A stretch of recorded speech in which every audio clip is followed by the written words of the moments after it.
요번에 이제 하면서 남편들도 보호를 받아야 되는 존재구나. 나의 보호와 또 이렇게 섬김을 받아야 되는 존재이구나. 그걸 좀 새삼스럽게 느꼈어요. 왜냐면 하나님께서 갈비뼈를 뽑아서 여자를 만들었다. 그러니까 그 갈비뼈가 하는 일이 정말 그 가장 소중한 내장을 지키는 일이라면 남편에게 아내는 그런 역할을 해야 되는 거구나 라는 부분들을 좀 이렇게 저 개인적으로는 굉장히 중요하게 받았던 부분이었어요. 과제는 잘 하셨죠? 네, 간증은 다 하셨나요? 우리 영화 집사님은 어떻게 하셨나요? 저는 평소에 진짜 잘해요. 네네. 먼저 띠띠 생각 가려고 하고 그 사이에 껴들고 이런 일이 늘 있었는데 이번 주만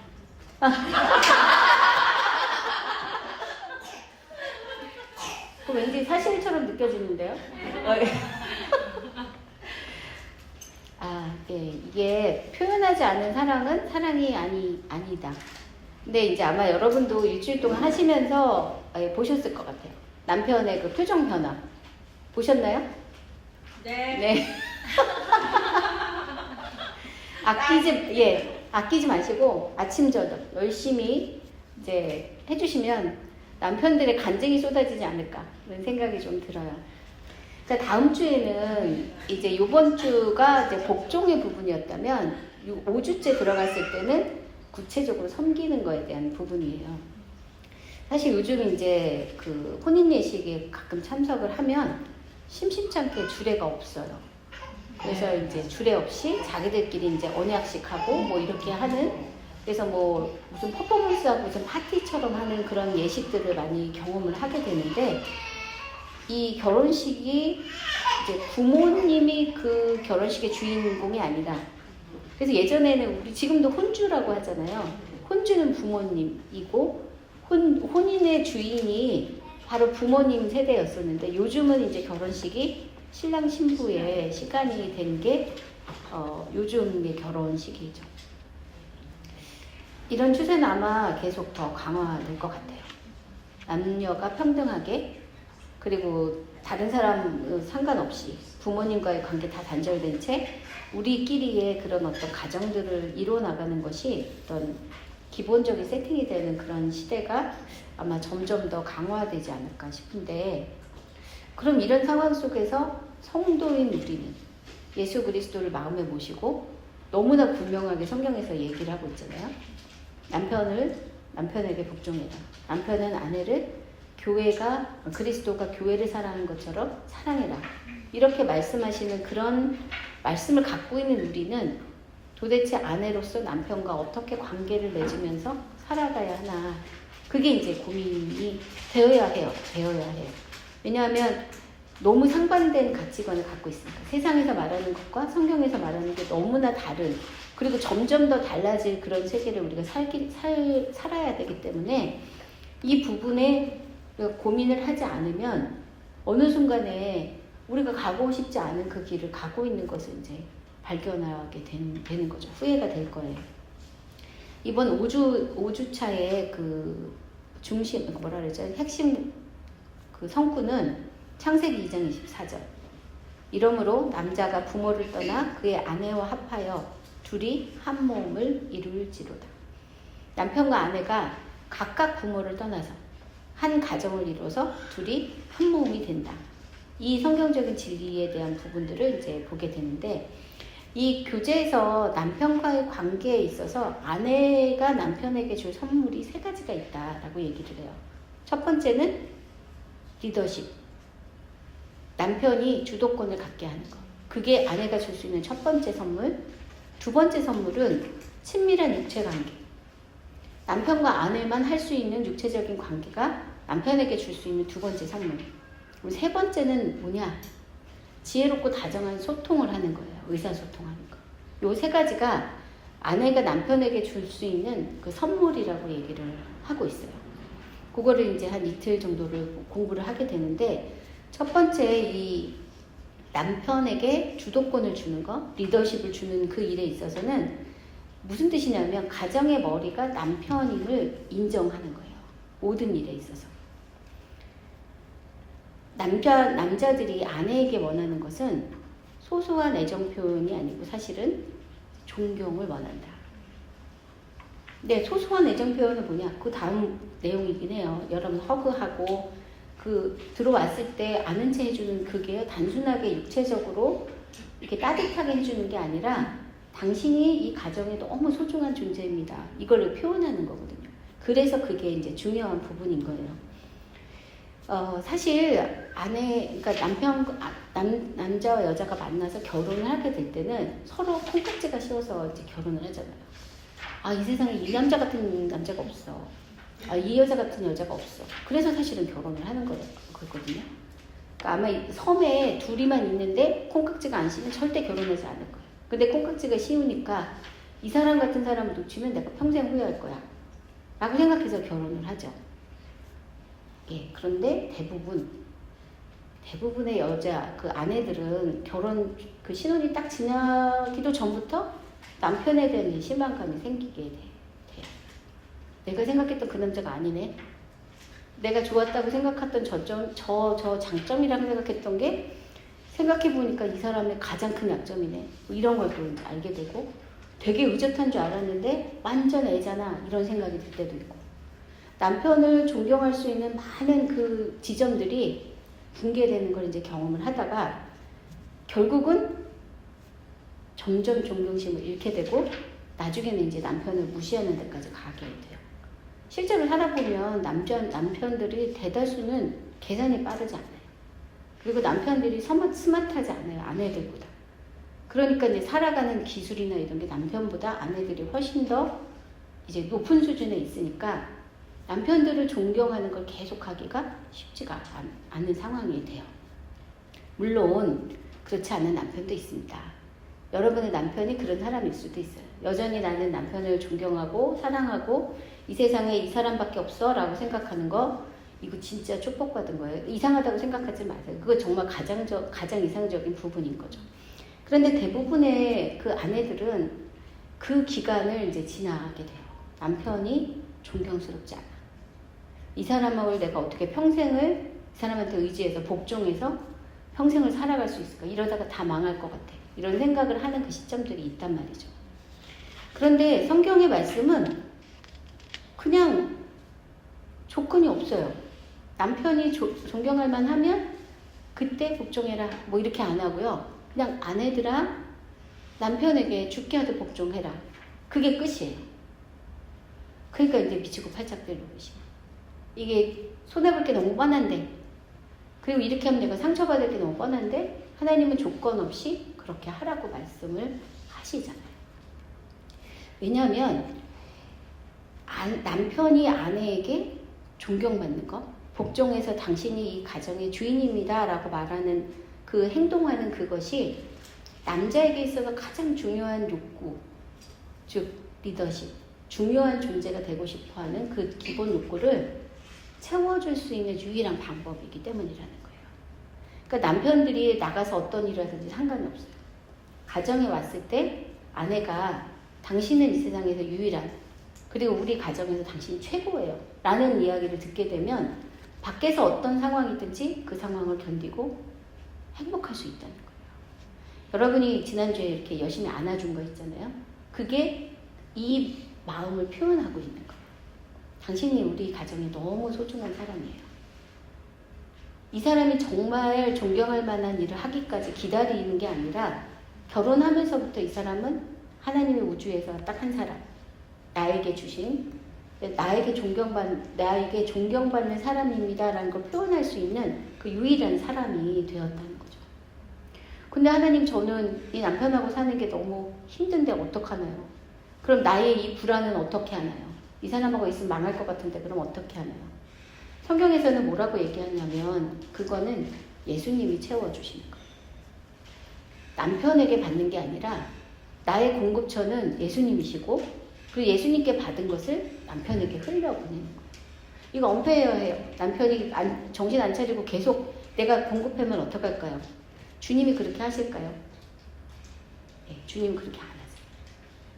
내가 남편에게 마음을 열어서 하나님께서 하라고 하신 걸 순종하면 하나님께서 그 남편을 책임지시고 변화시켜 주신다. 그게 이제 약속인 거죠. 그 약속을 믿으면, 그래서 예수님이 말씀하시는 것을 내가 믿음으로 취해서 우리 가정에서 남편에게 그 일을 행하면 하나님께서 그 일을 행하시는 그 역사를 이제 보게 되는 거죠.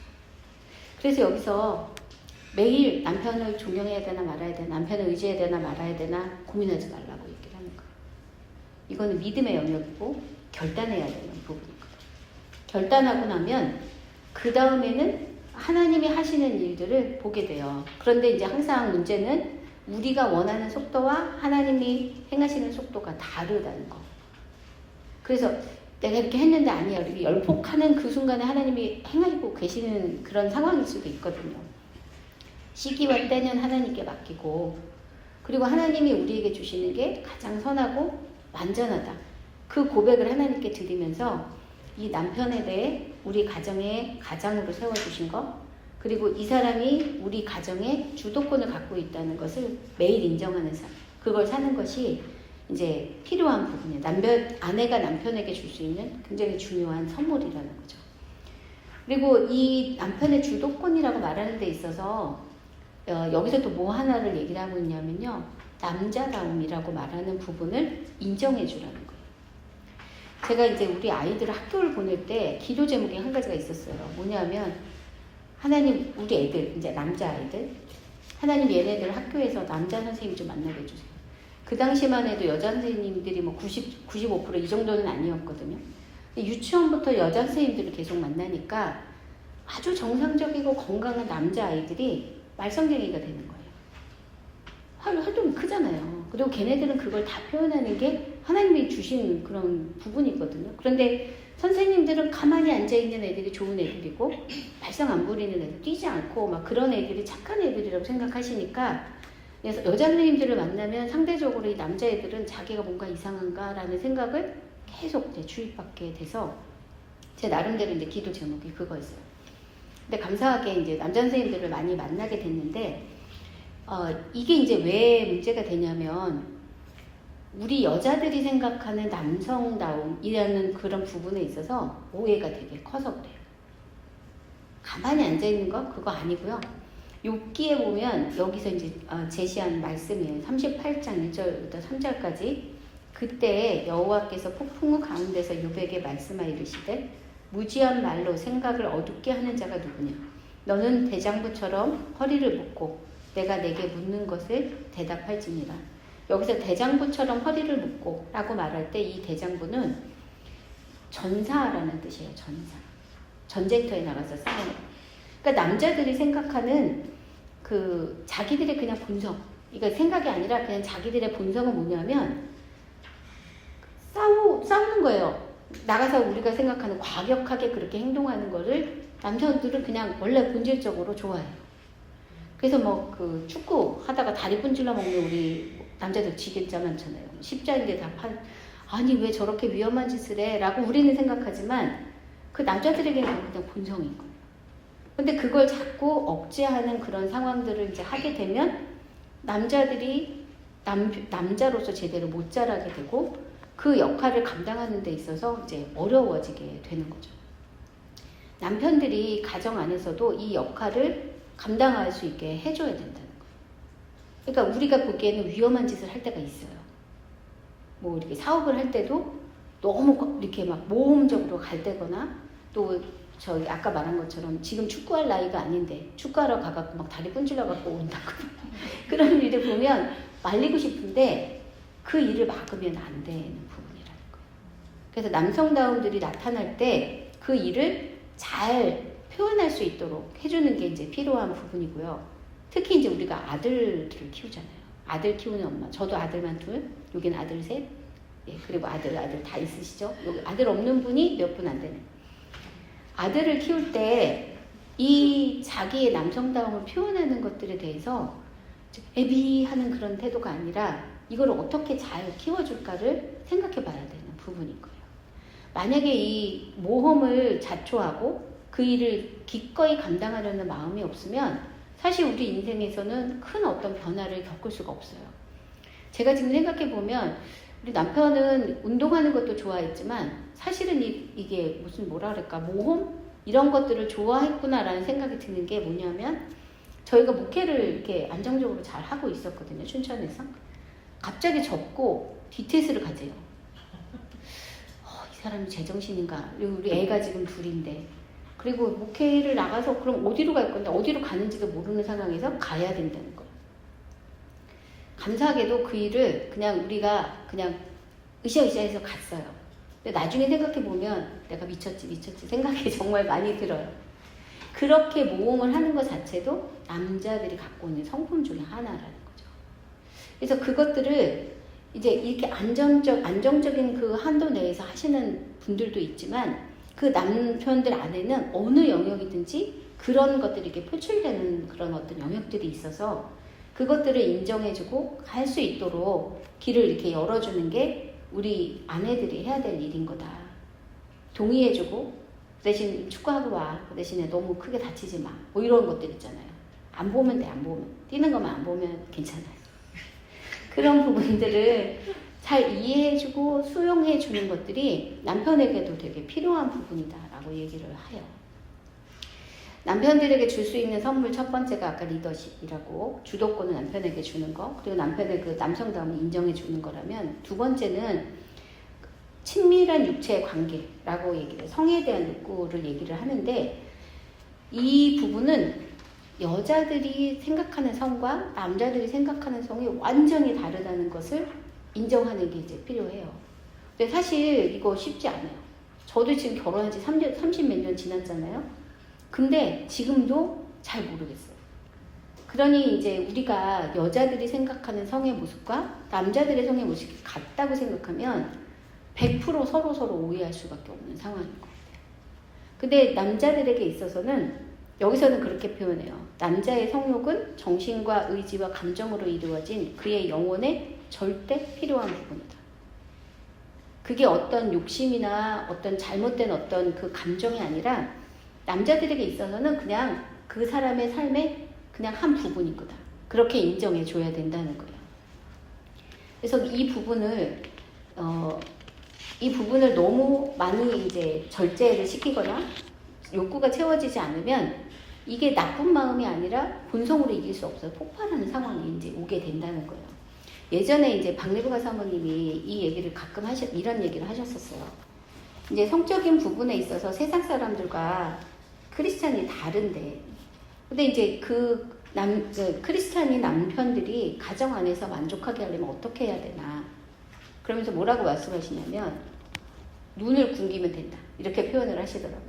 눈을 굶기면 된다. 남자들은 이제 보는데 약하니까 그 세상에서 보는 그런 잘못된 것들을 안 보고 그런 거에 노출되지 않으면 아내에게 충분히 기쁨을 누릴 수 있고 또 그것을 이게 누릴 수 있는 그런 상황이 된다. 이렇게 표현을 하셨어요. 그래서 되게 지혜로운 거다라고 생각을 했거든요. 성경에서는 생각보다 성에 대한 이야기가 굉장히 많이 나와요. 그리고 예배에 대한 부분들도 사실 아가서 같은 경우가 6월절에 이제 성경을 읽잖아요. 근데 아가서를 이렇게 처음에 아무 생각 없이 읽다 보면 나중에 어이구 이거 어떡하지? 이렇게 생각하는 그런 표현들이 중간에 많이 나와요. 그러니까 그 성에 대한 부분에 있어서 성경이 완전히 무죄하거나 아무 말도 안 하는 그런 부분들은 아니라는 거예요. 잠언의 5장에서도 이런 말이 있는데 어찌하여 내 샘물을 집 밖으로 넘치게 하며 내 도랑물을 거리로 흘러가게 하겠느냐. 이 물이 내게만 있게 하고 타인과 더불어 그것을 나누지 말라. 내 샘으로 복되게 하라. 내가 젊어서 취한 아내를 즐거워하라. 그는 사랑스러운 암사슴 같고 아름다운 암노루 같으니 너는 그의 품을 항상 족하게 여기며 그의 사랑을 항상 연모하라. 아가서 4장 12절부터 16절까지 보면 내 누이 내 신부는 잠근 동산이요 덮은 우물이요 봉한 샘이로다. 너는 동산의 샘이요 생수의 우물이요 레바논에서부터 흐르는 시내로구나. 북풍아 일어나라. 남풍아 오라. 나의 동산에 불어서 향기를 날리라. 나의 사랑하는 자가 그 동산에 들어가서 그 아름다운 열매 먹기를 원하노라. 에베소서 5장 31절 32절. 그러므로 사람이 부모를 떠나 그의 아내와 합하여 그 둘이 한 육체가 될지니 이 비밀이 크도다. 나는 그리스도와 교회에 대하여 말하노라. 굉장히 내밀하고 친밀한 관계에 대한 걸 얘기를 하는데요. 이 부분은 여러 사람과의 관계를 말하고 있지 않은 거예요. 남편과 아내 딱 한 사람. 그래서 만약에 여기서 충족되지 않으면 남편들의 입장에서는 딴 데 가서 이렇게 눈을 돌릴 수밖에 없는 그런 상황이 된다는 거죠. 그때 박래원 사모님도 그 얘기도 하셨어요. 성관계를 무기로 사용하지 마라, 아내들이요. 그 얘기를 했거든요. 마음에 안 들면 같이 앉을 거야. 이렇게 하는 것들이 결국 남편들을 너무너무 힘들게 하는 부분이라고. 대화를 풀 건 대화로 풀고 성적인 부분에 있어서 그걸 무기로 삼지 말아라. 그렇게 얘기를 하거든요. 왜 그러냐. 남편에겐 이것이 그냥 생리현상이 그냥 한 부분인 거예요. 더러워. 이거 아니라는 거예요. 우리가 생각하는 그런 성과 남편의 성이 다르기 때문에 이 부분 남편 입장에서의 그 부분들 잘 이해해 줄 필요가 있는 거죠. 남편은 아내와 잘 살기 위해서 남편의 아내에게 맞춰주는 훈련을 지금 하고 있어요. 그럼 아내도 똑같이 남편하고 살면서 남편에게 맞춰주는 일을 지금 하고 있는 거죠. 여자들이 지금 하고 있는 맞춰주는 훈련은 뭐냐면 내 뜻을 꺾고 남편의 뜻에 순종하는 거예요. 남편들이 하는 그 훈련은 뭐냐? 자기의 욕구와 스피드를 희생하고 조정하면서 아내가 원하는 대로 아내를 사랑하는 법을 지금 배워가고 있는 거예요. 그게 단순하게 우리의 삶에서만 나타나는 게 아니라 성적인 면에서도 마찬가지라는 거예요. 이 부분이 서로 노력하지 않으면 실제로 우리가 한 집에 살지만 가족으로 진짜 한 몸으로 살지는 못하는 상황이 되어버린다는 거죠. 그리고 제가 이제 개인적으로 느끼기에는 여자들은 생리 주기가 있어요. 그쵸? 한 번은 그 배란기까지의 과정이 있고, 그리고 배란에서 또 이 뭐라 그러지? 그 생리할 때까지의 기간이 있는데 그 기간 동안 여자도 사실은 몸이 계속 바뀌어요. 그런데 율법에서는 이 성적인 어떤 관계들이 자녀를 생산하는 것과 아주 밀접하게 관계가 되어 있거든요. 그래서 율법에서 원하는 말씀하신 대로 성관계를 갖게 되면 반드시 아기를 갖게 돼 있어요. 왜냐하면 그 임신할 수밖에 없는 그 시기에만 성관계를 할 수 있게 해주셨거든요. 자녀는 그런 의미에서 하나님이 주신 선물이다라고 얘기를 한 건데, 실제로 이 관계를 서로 맞춰가는 그런 부분들은 단순하게 그 욕구를 따라서 행하는 건 아니지만 아내 입장에서는 남편이 이 욕구를 조정하고 여자에게 맞춰주는 부분들, 아내에게 맞춰주는 부분들에 있어서 그 노력을 인정해줘야 된다는 부분이라는 것을 말씀드리고 싶어요. 세상에서는 이 부부관계와 성을 완전히 분리시켜놨어요.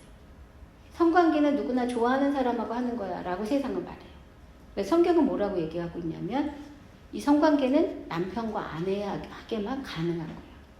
앞으로 결혼해서 부부가 될 사람 안 돼요. 성경에서 말하는 거예요. 반드시 결혼한 사람들만 할 수 있게 돼 있는 게 성경에서 말하는 성이에요. 이 부분을 우리가 분명하게 하지 않으면 세상에서 말할 때 이제 이게 맞나 저게 맞나 이렇게 흔들리게 될 수밖에 없거든요. 세상에 나오는 많은 그런 자료들, 영상들, 음란물, 우리가 이것들 정말 잘 조심해서 접해야 될 부분이 있고요. 특히 어떤 성에 대한 부분들만 이렇게 강조해서 만드는 어떤 음란물에 대해서는 어떤 이유든지 접하지 않는 게 정말 필요해요. 아이들이, 특히 남자아이들 키울 경우에 음란물에 대한 그런 질문을 할 때가 많이 있어요. 거기에 대해서는 단호하게 얘기해줘야 되는 게 뭐냐면, 그런 영상물에서 나오는 그런 성행위들은 그냥 행위일 뿐. 그러나 진짜 성은 남편과 아내가 결혼해서 자녀를 키울 수 있는 견고한 가정을 만든 이후에 있어야 되는 일인 거다. 이게 행위만 있는 것이 아니라 그 안에 대화가 있는 거다. 소통하는 게 있는 거다. 그걸 가르쳐 주는 게 되게 필요한 부분인 것 같아요.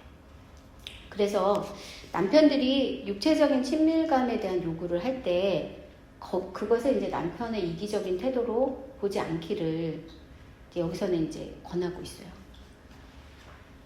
이 사람에게 있어서, 남편에게 있어서 이 성욕이 일어나는 것은 영혼의 문제라고 받아주는 게 이제 필요하고, 그 일에 있어서 아내들이 사실은 상처를 많이 받을 수 있어요. 왜냐하면 우리는 그걸 잘 이해를 못하니까. 그런데 하나님이 이렇게 말씀하실 때는 그런 이유가 있겠죠. 하나님 그것을 제가 좀 빨리 깨닫게 해주세요 하고 주님께 구하는 것이 또 필요한 부분이라고 생각이 듭니다. 두 번째 여기서 얘기하고 있는 것 부분은 남편을 기쁘게 해주는 아내의 섬김이 있는데 그 몇 가지에 대해서 얘기를 하고 있어요. 근데 첫 번째는 뭐냐면 음식입니다. 음식. 아, 나 요리 못하는데 이런 생각 드시는 분도 있으시죠? 이게 음식은요, 남편에게 굉장히 중요한 위로의 방법이에요. 남편들 한번 물어보세요. 누구나 다 소울푸드가 있습니다. 우리 조금 전에 순댓국 얘기했거든요. 순댓국이 소울푸드인 우리 남편도 있으시고, 남편에게 얘기를 들어보면요, 뭔가가 다 있어요. 추억 속에 무슨 음식이 있어요. 그거는 그 음식의 맛이 아니고요, 거기에 속해 있는 추억의 맛이에요. 우리 목사님은 남편은 뭐냐면요, 어디 갔지? 소울푸드 있어요. 우리 남편은 뭐냐면 호박죽이에요. 호박죽. 호박죽하고 호박꼬지가 들어간 떡. 네, 그거가 우리 남편에게는 이제 소울푸드예요. 근데 그 얘기를 들어보면 음식의 맛보다 그걸 먹었던 세팅에 대해서 얘기를 해요.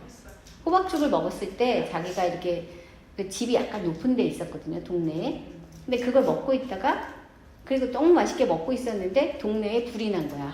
그 창고에 불이 나서 먹다가 던져놓고 이제 가서 이제 불을 껐대요. 그리고 다시 와서 그걸 먹었다. 호박죽 먹을 때마다 그 얘기를 해요. 그런 거. 또 호박꼬지 떡은 그 당시에 그 달달한 맛 얘기를 꼭 하거든요. 그러니까 실제로 지금 내가 호박죽이나 호박꼬지 떡을 먹고 싶은 게 아니라 먹을 때마다 자기의 그 추억들을 돌아보게 하는 부분인 거죠. 우리 아이들은 라자냐에 대한 추억이 있어요. 그러니까 저희가 이제 영국에도 있었고 말레이시아도 있었고 그랬는데 너무 제가 해본 적이 한 번도 없어요. 거기 있을 때 라자냐라는 음식도 몰랐고 만들 줄도 몰랐는데 한국에 와서 얘네들이 라자냐를 찾는 거예요. 내가 해준 적이 없는데? 그랬더니 작 선생님 집에 가서 먹었대요. 영국에서도 말레이시아에서도. 그러니까 제일 쉽게 만들 수 있고 예쁘게 만들 수 있으니까 그걸 해주셨는데 그 당시에 얘네들이 이제 그분들의 입장에서는 외국인이었죠. 그리고 이제 마이너였던 거예요. 그리고 얘네들이 엄마 아빠 쫓아서 와서 여기서 얼마나 고생하고 있겠나. 그 마음으로 이제 초대해 주신 거고 따뜻하게 환대해 주신 거라 얘네들한테는 그 라자냐가 굉장히 따뜻하고 정겨운 음식으로 마음에 새겨져 있는 거죠. 근데 집에 와서 배웠잖아요. 한국에 와서 라자냐를. 그래서 우리 이제 식구들 모이면 제가 라자냐를 해줘요. 그러면 이제 그걸 먹으면서 옛날 선생님이 해줬던 그 음식 얘기를 하고 그때 추억에 대해서 얘기를 하거든요. 남자들에게는 음식이 되게 중요해요. 우리 아주버님 이제 지금 몇 번 아실 텐데 아주버님이 계속 얘기하시는 게 아침밥 안 챙겨준다. 우리 엄마가 우리 여동생한테 맨날 얘기하는 것도 제부한테 아침밥 안 챙겨준다. 아침밥이 뭐가 중요해 이렇게 생각을 하는데요. 남편들은 음식이 되게 중요해요. 그래서 이번 주 숙제입니다.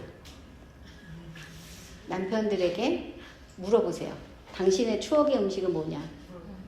그리고 해주세요. 해줄 수 있는 거. 순댓국은 안 끓이셔도 돼요. 같이 가서 드시면 돼요. 그 얘기만 해도 아마 남편들의 눈이 반짝반짝 할 거예요. 그리고 이제 거기에 대한 이야기를 이제 정말 줄줄줄줄 하실 거예요. 시리즈로 나올지도 몰라요. 근데 이번 주에는 그거 하는 겁니다. 남편이 원하는 음식을 해주시는 거예요. 그리고 그 이야기를 들어주시는 거예요.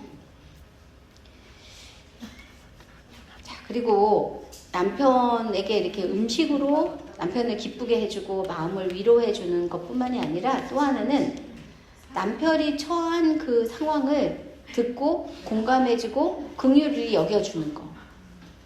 아, 정말 그랬겠구나, 힘들었겠구나, 이렇게 하는 걸 아이들한테만 하는 게 아니고요. 남편도 그게 필요해요. 왜냐면 남편은 이제 사회생활 하잖아요. 밖에 나가면 절대 갑옷을 벗을 수가 없어요. 거기는 전투예요. 이분들에게는, 남편들에게는 전장이에요. 거기서 갑옷을 벗고 내가 이런 연약함이 있어 말한다는 거는 나를 죽여줘 하는 얘기라고 생각하거든요. 남편이 옷을 벗고 갑옷을 벗고 자기의 연약함을 내놓을 수 있는 유일한 장소가 어디냐? 예, 아내 앞이에요. 근데 이제 아내도 엄마처럼 남자가 내가 꼭 그거밖에 못해 이렇게 야단을 치게 되면 남편들이 가서 어디서 그 마음을 풀어놓을 수가 없는 거예요. 그래서 남편이 자기가 내가 낙심했어, 내가 실수했어, 그리고 내가 상처 입었어 라고 마음 놓고 말할 수 있는 그 장소로 우리 아내가 그 부분을 자리를 만들어줘야 되는. 아무 말도 안 해도 돼요. 아우 그랬구나 힘들었겠다. 그 말 한마디로 너무 충분해요. 근데 이 일을 못했던 사람이 이제 욥의 아내잖아요. 욥이 두 번째로 이제 어려움을 겪었을 때 하나님을 그렇게 하나님이 당신을 치는데 하나님을 욕하고 죽어라 이러고서는 이제 막 야단을 치잖아요. 거기에 대해서도 욥이 마음을 지키지만 욥의 입장에서는 너무너무 외로웠을 거예요. 이 세상에 나를 이해하는 사람이 한 사람도 없구나. 근데 이렇게 하면 이 사람이 정말 너무 이렇게 무서운 아내가 되는 거예요. 상처받고 힘겨워하는 남편, 우리가 해줄 수 있는 거 잘 들어주는 거. 그리고 그랬구나 힘들었겠다. 나라면 벌써 폭발했을 텐데 그만큼 참아서 정말 잘됐네. 이렇게 마음을 담아서 칭찬해 주는 거. 그리고 어떨 때는 아내가 우리가 이해를 못할 때가 있잖아요. 그래서 이해할 수 있는 그 동성의 그 친구를 만날 수 있게 해주는 게 되게 필요해요. 저는 그래서 이 나눔방에 우리 다양한 구성원들이 있잖아요. 좀 어른도 있고 동생도 있고 막 그런데 그분들하고 계속 관계를 가질 수 있도록. 그래서 아내에게도 차마 할 수 없는. 그런데 이 얘기를 들어주면 믿음 안에서 자기를 받아줄 수 있는 그런 친구들과 사귐을 가질 수 있도록 해드리는 것도 너무 중요할 것 같아요. 월요일 날 새벽에 새 남자가 등장을 하십니다. 우리 교회 새벽 기도에. 새벽 기도 하시고 식사하시고 헤어지는 걸 알고 있어요. 근데 그게 너무 좋더라고요. 그러니까 영적으로 같이 기도하고 같이 밥 먹고 그리고 이제 일주일 동안 우리 한 번 더 잘 살아보자 이렇게 할 수 있는 그런 친구들이 있다면 웬만하면 넘어지지 않겠죠. 그래서 그런 친구들이 생길 수 있도록 주변도 잘 찾아보시고 만들어주시고 하는 것도 필요할 것 같아요. 그리고 음식으로 섬기고 이렇게 마음으로 위로했다면 또 하나는 항상 그 편에 서 있기로 작정해 주는 거예요. 무엇을 결정했든지 내가 거기 같이 있을게. 내가 따라갈게.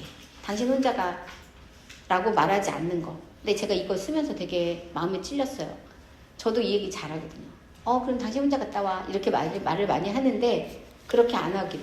남편을 어디로 인도하시든지 제가 따라가겠습니다. 여기 교재에서는 하나님의 소명을 받았을 때 그걸 따르는 게 필요하다 이렇게 얘기를 하는데요. 실제로 하나님께 소명을 받지 않아도 남편들이 아내와 같이 가고 싶은 남편이 가고 싶은 방향이 있어요. 근데 거기에 나를 이렇게 내려놓고 쫓아가는 거 남편이 모르지 않아요. 왜 모르겠어요. 다 알지. 모른 척 하는 것 뿐이지. 근데 그 일들이 계속되면 당연하게 여긴다기보다 저는 예수 믿는 남편들 특히 하나님이 그것을 알게 하실 거고 그 아내를 더 귀하게 여기는 마음을 들게 하실 거라고 믿어요. 그리고 네 번째로 말하고 있는 것은 남편이 삶의 목적이 무엇인지를 이렇게 잘 이렇게 컨트롤하고 이야기를 나눠야 되는데 그건 뭐냐면 성공하는 게 아니라 성숙하는 게 현명한 사람이 되는 게 우리의 인생 목표다라는 거를 남편하고 계속 나누는 게 필요하고 그걸 도와줘야 된다고 얘기를 해요. 여기서 현명한 사람이 되는 거, 그 부분들은 지금까지 살아온 지혜와 경험으로 다음 세대에 충실한 멘토가 되어주는 그런 역할을 이제 감당할 수 있는데 요즘 MZ들 같은 경우 웬만한 건 자기들이 다 찾아서 하고 그리고 이제 우리가 지금 살아왔던 이야기를 얘네들한테 할 수가 없는 그런 형편이긴 해요. 왜냐하면 상황이 너무 달라. 그런데 그거는 사실 잠깐이에요. 정보나 이런 부분에 있어서는 우리가 걔네들한테 조언할 수가 없어요. 예전에는 그 정보도 다 어른들이 줬는데 지금은 그렇게 할 수는 없거든요. 그런데 사람이 사는 거는 똑같아요. 그래서 분명히 이 다음 세대도 MZ라고 말하는 얘네들도 그 전에 자기들 전에 살았던 우리 세대의 지혜가 필요한 때가 반드시 옵니다. 저는 이제 앞으로 그게 더 중요하게 여겨질 거라고 생각해요. 얼마 전에 뉴스 보니까 그 연세대인가요? 시험 보는데 AI로 답안지 다 써서 막 난리가 났잖아요. 지식은 한계가 있어요.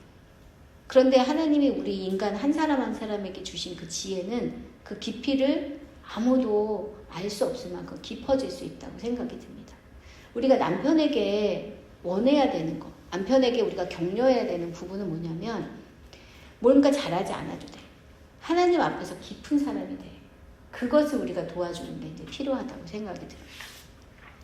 그래서 우리 주변에 그 지혜 있는 사람들과 만날 수 있게 길도 열어주고 우리 집이 그런 장이 될 수 있도록 도와주기도 하고 그런 일들을 통해서 하나님과 함께하는 그 날, 그래서 하나님과 함께 산 것만큼 깊어질 수가 있으니까 그 일을 할 수 있도록 도와주고 기도하는 역할을 이제 아내가 할 수 있는 굉장히 좋은 섬김이라고 생각이 들어요. 그 세 번째 파트에서는 이제 지혜로운 의사소통이라고 얘기를 이렇게 제가 이제 제목을 붙였어요. 근데 여기서는 이제 남편하고 어떻게 이야기를 나눌 건가 라는 구체적인 팁에 대해서 얘기를 하면서 룻기와 에스더서를 이제 이렇게 인용을 하거든요. 그러니까 제가 동의가 되는 부분도 있고 이건 좀 그런데 라는 부분도 없지 않아 있어요. 그래서 여러분이 읽으시면서 판단하시면 좋을 것 같고요. 이제 제목을 보자면 이래요. 남편과 이제 이야기를 나눌 때 어떻게 하면 남편에게 이 소통을 잘할 수 있겠냐. 첫 번째는 올바른 동기와 적절한 메시지를 이제 확인을 먼저 해라. 내가 이 사람을 이용하거나 그런 생각이 아니라 정말 내가 전하고 싶은 이 내용이 정말 전달할 가치가 있는지를 이제 먼저 확인해봐라. 그리고 두 번째는 적절한 시기와 장소에서 소통하라고 얘기를 하는데 예를 들어서 이렇게 표현해요. 퇴근해서 막 집에 들어섰는데 내가 하루 종일 생각했던 복잡한 문제로 그를 공격하지 마라. 하루 종일 부글부글. 변기가 막 이렇게 고장났는데 퇴근해서 온 남편한테 변기가 어쩌고 저쩌고 이렇게 하지 말라는 거예요. 그리고 두 번째는 바쁜 시간에 사무실로 전화하지 마라. 내 일로 전화하지 마라. 그러니까 제일 또 중요한 부분이 전 세 번째라고 생각하는데 뭐냐면 먼저 밥부터 먹여라. 배고프면 사람이 예민해져요. 그래서 먼저 밥부터 먹여라. 제가 예전에 첫애 낳기 전이었죠. 남편이 이제 오는데 그날따라 밥을 제가 좀 늦게 했어요. 도착하자마자 밥을 찾는데 아직 밥이 뜸이 안 들어요. 조금만 기다려 이렇게 얘기를 했는데요. 그날 제 기억에 8시에 들어와서 12시까지 계속 먹었어요. 밥 먹고 과자 먹고 그러니까 이게 허기진 게 한번 넘어가니까 채워지지가 않더라고요. 그때는 이제 무슨 얘기든지 못하는 거죠. 그래서 정말 중요한 얘기가 있으면 이제 밥을 먼저 먹어요. 그래서 우리가 어떤 사람들하고 만날 때 우리 이런 얘기로 회의합시다가 아니라 밥 먹자 이렇게 얘기할 때 우린 다 알아요. 밥 먹고 나서 중요한 얘기가 있구나. 근데 우리도 이런 전략적인 부분들을 잘 사용하는 게 이제 필요한 거다. 그리고 세 번째는 아까 올바른 동기와 적절한 메시지, 또 적절한 시기와 장소, 그리고 적절한 분위기라고 얘기를 하는데 남편이 아내가 하는 말에 집중할 수 있도록 그 분위기를 잘 만들라는 거예요. 그러면서 무슨 얘기를 하냐면 남자는 모든 감각을 통해 여자를 느낀다. 그래서 남편에게도 잘 차려입고 단정하게 내 모습을 이렇게 잘 정돈을 한 상태에서 이야기를 하는 게 필요하다. 이렇게 얘기를 하는데 제가 순간 어떤 분이 생각이 났어요. 제가 아는 어떤 목사님이신데 결혼하면서 우리 사모님한테 얘기했대요. 너 몸무게 늘면 이혼이야. 이렇게 얘기를 하셨다는 거예요. 뚱뚱해지면 이혼한다. 이렇게 얘기를 하셨다는 거예요. 근데 지금 잘 살고 계십니다. 잘 살고 계세요. 근데 저도 이제 이거 보면서 그래 나는 다른 사람들 만날 때는 그래도 이제 신경을 쓰는데 남편한테는 너무 무방비 상태로 지내고 있는 건 아닌가 이 생각을 좀 했거든요. 요 정도 선에서 적용하시면 좋을 것 같아요. 뭐 이렇게 풀 메이크업하고 뭐 이렇게 예쁘게 입고 이렇게 안 하셔도 되는데 적어도 다른 사람들 만나는 정도의 깔끔한 부부 모습으로 남편과 중요한 얘기가 있다면 그 정도 예의를 차리는 거는 필요한 거다. 이 얘기를 제안한다 하는 거라고 생각합니다. 그리고 지금 남편이 이야기를 할 만한 상황인지를 먼저 확인하는 게 필요하고, 그리고 용건을 간단하고 분명하게 전달하는 게 필요하고, 그리고 나서는 한 번 얘기하고 나면 기다리라고 얘기를 해요. 한 얘기 또 하고 한 얘기 또 하고 한 얘기 또 하고 내 말 알아들었어? 이렇게 하지 말고 한 번 얘기하고 기다리라고. 다 찔리죠. 네, 다 찔려요. 거듭해서 같은 말 되풀이하지 마라. 우리 아들들한테 한번 물어봤어요. 잔소리가 뭐니? 그랬더니 똑같은 말 2번 하는 거래요. 그래서 내가 그 중요한 말이니까 2번 할 수 있지. 그때 중요한 말이라도 2번 되풀이하면 그때부터 잔소리예요. 이렇게 얘기를 하더라고요. 남편이 한 얘기가 아니라 우리 아들이 한 얘기. 그러니까 남자들이 느끼기에 그렇게 말하면 이렇게 자기를 밀어붙이는 것처럼 느껴지나 봐요. 그래서 같은 말 되풀이하지 마라. 그리고 이 이야기를 전달을 했잖아요. 그럼 잠잠히 기다리라는 말은 남편이 이것을, 여자들은 사실 멀티태스크가 돼요. 생각하고 딴 일 하면서 그게 다 정리가 되거든요. 남자들 그게 안 돼요. 그래서 그 일을 할 수 있는 여유가 생길 때까지 기다려주라는 거예요. 쉽지만 어려운 문제지요. 난 이게 제일 어렵다고 생각해요. 잠잠히 기다리는 거. 여기 교재에서 여기 나오는데 제가 웃었어요. 보면서. 남편이 옳은 일을 할 것이라고 믿고 기다리는 거. 이게 더 어려워. 아내들에게 제일 어려운 부분이라고 생각이 듭니다. 그 마지막 부분에서는 남편과 아내가 다르기 때문에 사실 우리 아내들 안에서는 불평이 일어날 수도 있고요. 상처도 많이 받을 수 있어요. 제가 지난번에도 얘기했는지 모르겠는데 한 10년 정도는 제 안에 이렇게 우울이 있었어요. 결혼하고 나서. 그게 이제 남편에 대한 좌절이기도 했고 저 자신에 대한 좌절이기도 했던 것 같아요. 근데 이것을 극복해 나가야, 이걸 넘어가야 진짜 이제 관계가 열리잖아요. 이제 그 과정에서 뭐가 필요하냐면 소망과 화해와 용서가 필요한 거죠. 마지막 부분에 이 이야기를 하고 있어요. 우리가 이제 인식해야 되는 건 남편과 내가 같지 않다. 정말 좋아서 결혼을 했지만 내가 봤던 거는 정말 일부고요. 그 일부를 통해서도 지금 내가 이분을 다 이해할 수가 없어요. 남편도 마찬가지예요. 나에 대해서.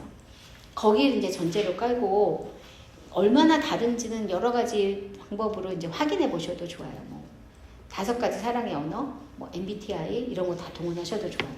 그런데 중요한 건 다르다는 걸 인식하는 거, 거기까지예요. 그 다음에 우리가 해야 될 일은 이렇게 다른 우리를 하나님이 하나가 되게 하실 것이다 라는 소망을 갖는 거예요. 소망이라고 말하는 이 성경에서의 그 소망은 세상에서 내가 이렇게 됐으면 좋겠어 라고 막연하게 생각하는 그 소망을 말하지 않아요. 성경에서의 말하는 소망은 무슨 뜻이냐면 하나님이 그렇게 하겠다고 이미 약속하셨으니까 그 일이 반드시 이루어질 거야 라고 믿는 거. 그게 진짜 소망인 거예요. 그러니까 뭐 영어로 얘기하면 I'm going to가 아니라 I will이에요. I'm going to예요. will이 아니에요.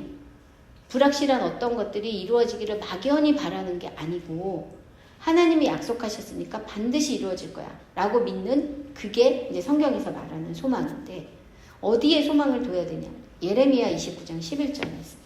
여호와의 말씀이니라 너희를 향한 나의 생각을 내가 아나니 평안이요 재앙이 아니니라 너희에게 미래와 희망을 주는 것이니라.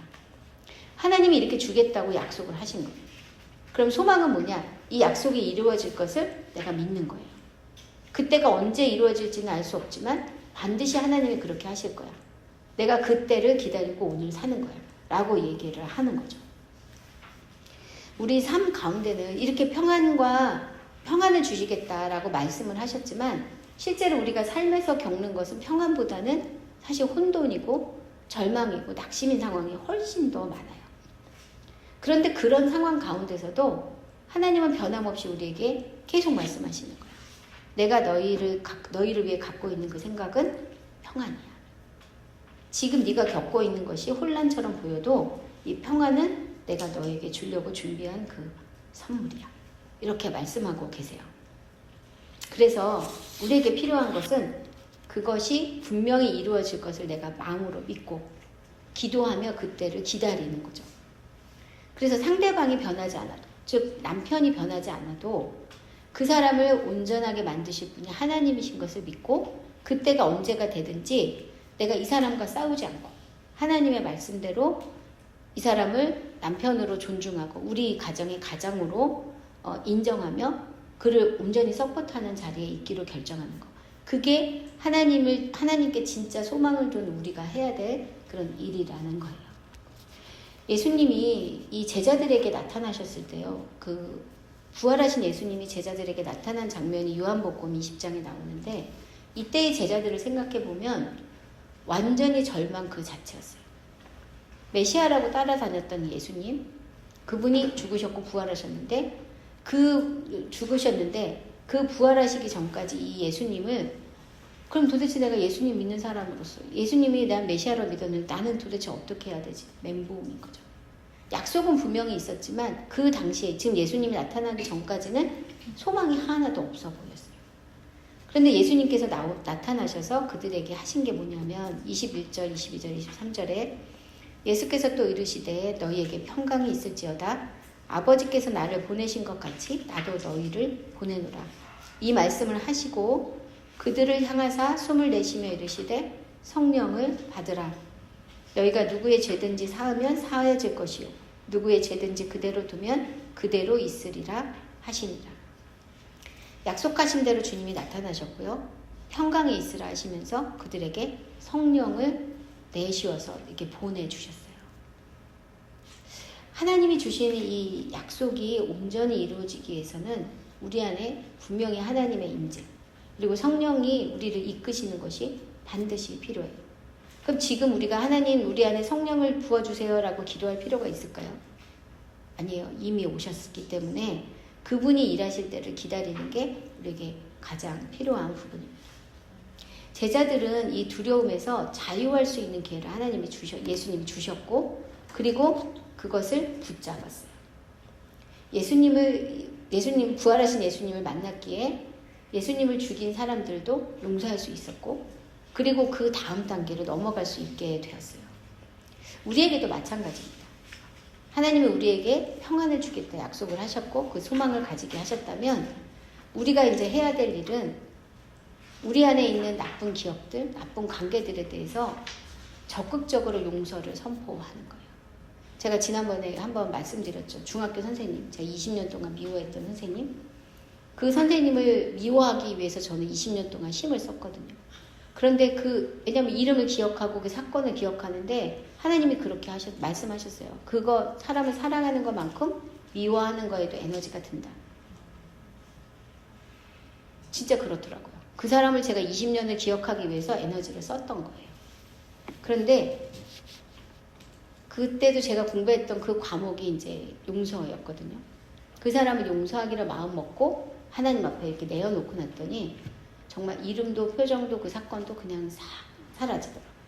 지금도 이렇게 말할 때만 생각나요. 평소에 생각 안 나요. 그 당시에는 찔르면 나와. 계속 생각하고 있으니까. 나쁜 놈. 교육청에다 찔러. 막 이렇게 생각하고 계속 했었거든. 주님이 정말 나의 주인이라고 믿는다면 우리 안에 제일 먼저 나타나는 게 사실은 용서예요.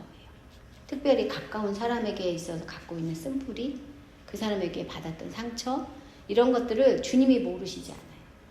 그런데 주님이 나에게 주시겠다는 평안이 내게 오면 그 일은 하나님께 맡길 수가 있게 되는 거고 하나님께서 그 일을 다루실 거라고 진짜 믿어서 이제 내어놓을 수가 있는 거죠. 이렇게 붙잡고 있지 않고 놓을 수가 있는 그런 은혜의 자리로 들어가게 됩니다. 근데 이거는 한 번으로 끝나지는 않아요.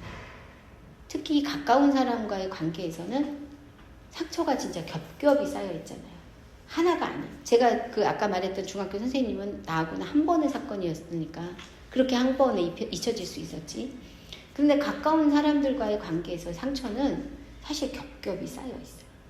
그래서 내가 이 문제에 대해서 용서했다고 생각했는데 어느 순간에 또 다른 게 튀어나올 수가 있죠. 또 이 문제도 해결했는데 또 다른 문제가 태어날 수 있어요. 그럼 우리가 그렇게 외칠 수 있어요. 하나님은 언제까지 이런 일을 이렇게 할 수 있거든요. 그런데 분명히 말씀드릴 수 있는 건 반드시 끝이 온다는 거. 그리고 진짜 끝이 와야 우리가 진짜 하나님의 말씀하신 평안을 누릴 수가 있다는 거예요. 이 책이요, 이렇게 미국적인 상황에서 쓴 책이기 때문에, 근데 이혼하고 재혼하고 이혼하고 재혼하고 이런 결혼 관계로 큰 상처를 입은 사람들이 많은 회중을 대상으로 해서 거기에 대한 내용들도 좀 있어요. 그런데 우리가 용서해야 될 것은 지금 우리와 함께 살고 있는 사람과의 관계에서 먼저 우선되어야 된다는 것을 이제 말씀드리고 싶어요. 그런데 이 용서도요, 내 힘으로는 안 돼요. 맞아요. 내 힘으로는 안 돼요. 그럼 우리는 지금 용서할 수 있을까요? 없을까요? 할 수 있는 존재가 되었어요. 예수님이 내 안에 오셨으니까. 그래서 용서를 하기로 마음 먹는 거는 우리가 결단을 해야 되고요. 마음의 결단을 하면 그 일을 하나님께 내드릴 때 하나님께서 직접 그 일을 행하실 거예요. 그 과정을 보는 거. 그래서 어느 순간에 내가 어느 순간 더 이상 미워하지 않고 있구나. 그것 때문에 내가 슬퍼하고 있지 않구나를 발견하는 날이 반드시 오게 될 거예요. 그것을 하나님이 우리에게 선물로 주시고자 합니다. 이 남편을 잘 섬기고 그의 마음을 살피고 하는 것은 하나님이 남존여비 사상을 갖고 있어서가 아니에요. 하나님이 남편 편이네? 이거 아니에요. 이 남편과의 관계에서 우리가 제자리를 잡아야 우리가 진짜 행복한 존재가 되기 때문에 하나님은 그래서 우리에게 제안을 하시는 거예요. 그래서 하나님을 우리가 진짜 믿는다면, 하나님이 우리에게 가장 좋은 것을 주시는 분임을 우리가 진짜 믿는다면 이 일에 대해서 하나님을 믿고 적극적으로 나갔으면 참 좋겠습니다. 이번 한 주는 여러분이 구체적으로 몸을 움직여야 되는 그런 사명들이 있어요. 음식, 만들기, 그리고 남편이 정말 뭘 좋아하나를 한번 관찰해 보세요. 어느 순간 아내들이 보통 그 얘기를 하거든요. 이 남편에게 나는 그냥 뭐 집에 있는 가구 같아. 너무 당연하게 여겨. 그래서 속상해. 이렇게 하시는 경우가 말씀을 하시잖아요. 저도 그렇게 생각했었고. 그런데 반대로요. 우리도 남편을 그렇게 생각하고 있을 때가 있어요. 이 남자는 감정도 없고 화도 안 나고 뭐 그냥 항상 웃고 뭐 그렇게 생각하는데 실제로 남편들도 가정에 들어오기 전에 많이 노력하세요. 저희 이제 아버지 얘기를 잠깐 하자면 저희 아버지가 이제 장로로 돌아가셨지만 그 전에는 이제 잡사라고 저희가 표현해요. 술, 담배 다 아는 집사님이셨을 때 아버지가 집에 들어오시기 전에 항상 이렇게 술을 마시고 오셨거든요. 근데 왜 그러는지 몰랐어요. 나중에 그러시더라고요. 술을 드시면서 밖에서 있었던 힘든 일들을 이제 다 털고 오시는 거예요. 가정에 안 갖고 오고 싶어서. 근데 저희 아버지만 그러신 게 아니라 제가 보기에는 거의 모든 남편들이 그래요. 근데 그 수고를 아내가 알아주는 게 남편에게는 엄청난 격려가 될 것 같아요. 그래서 이번 한 주는 사실 그 남편의 마음을 다 알지 못해도 내가 공감하고 싶다. 당신의 그 스토리를 듣고 싶다. 당신이 고민하고 있는 부분들도 나도 고민하고 싶다. 이 메시지를 전해주면 그거로도 너무 좋지 않겠나 그런 생각이 듭니다. 네, 일주일 동안 허그하시느라고 수고하셨어요. 네, 허그는 이제 끝내고 음식 만들기 아닙니다. 예, 두 개 다 같이 가시는 거예요. 허그해 주시고 음식도 만들어 주시고. 네, 이제 여기 8주 지나면 이제 숙제가 계속 쌓일 것 같기는 해요. 네, 즐겁게 잘 감당하셨으면 좋겠습니다. 자, 우리 같이 기도합시다. 하나님 제가 남편하고 이렇게 결혼해서 살면서 내가 남편을 잘 몰랐어요. 진짜 잘 알려고 노력도 안 했던 것 같아요. 내가 힘들고 지친 부분들만 생각하고 실제로 남편에게 무슨 필요가 있는지 잘 살피지 못했던 것 같습니다. 하나님, 제 마음에 주님께서 이것을 오늘 알게 하셨으니 제가 마음을 열고 눈을 열어서 남편을 잘 관찰하게 해주시고 그의 필요를 유일하게 채워줄 수 있는 존재다. 내가 그 일들을 잘 감당할 수 있도록 하나님 인도해 주십시오. 그래서 하나님이 약속하신 그 평안을 누리고 또 그동안 우리의 마음을 완악하게 했던 그런 이렇게 꽁했던 마음이 있다면 그 마음도 용서의 자리로까지 하나님께서 인도하실 때 제가 순종하며 그렇게 나갈 수 있도록 하나님 인도해 주십시오. 그렇게 같이 기도하겠습니다. 아버지 하나님, 정말 그렇습니다. 우리에게 허락하신 참 귀한 남편을 하나님 너무 당연하게 여기고 살았던 건 아닌가 싶습니다. 하나님, 남편 안에 일어나는 많은 일들 하나님, 그리고 그 일들을 우리가 나누고 싶어하는 마음들을 주님 저희가 이번 한 주간 동안 잘 배우기를 원합니다. 아버지 하나님, 그 삶을 주님 저희가 함께 공감하고 또 체휼하고 아버지가 그 필요를 채우는 일에 열심을 낼 수 있도록 인도해 주시기를 기도합니다.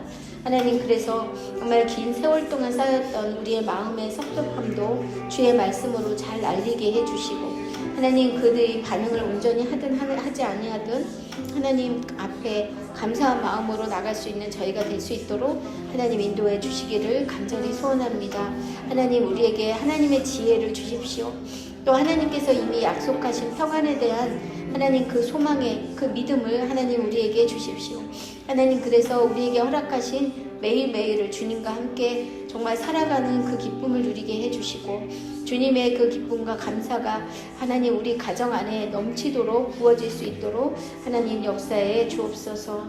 아버지 감사합니다. 주님 하나님 감사합니다. 우리에게 가정도 주시고 또 사랑하는 남편도 주시고, 아버지 하나님 이 과정 가운데 우리를 또 그리스도인으로서 또 남편에게 유일한 아내로서 저희를 만들어 가주시니 감사합니다. 하나님, 지금까지 너무 당연하게 생각했던 많은 것들을 주님 앞에서 돌아봅니다. 하나님의 마음에 합한 저희가 아내가 되고 싶고, 하나님이 기뻐하시는 가정을 세워가고 싶습니다. 하나님의 지혜를 더 구하게 해주시고, 하나님께서 허락하신 모든 것들을 믿음으로 받아 취하게 인도해 주옵소서. 하나님, 그래서 우리 각자의 남편이 이 세상에서 가장 행복한 남편이 되게 하시고, 그 일로 하나님 정말 저희가 예수 그리스도가 우리에게 어떤 일을 행하셨는지를 정말 담대하고 충만하게 전할 수 있도록 하나님 인도해 주옵소서. 오늘 또 한 주간도 주님께 맡깁니다. 하나님 함께 해주셔서 주님이 하실 일들을 마음껏 하나님 저희 삶 가운데 이루어 주옵소서. 감사드리며 예수님의 이름으로 기도합니다.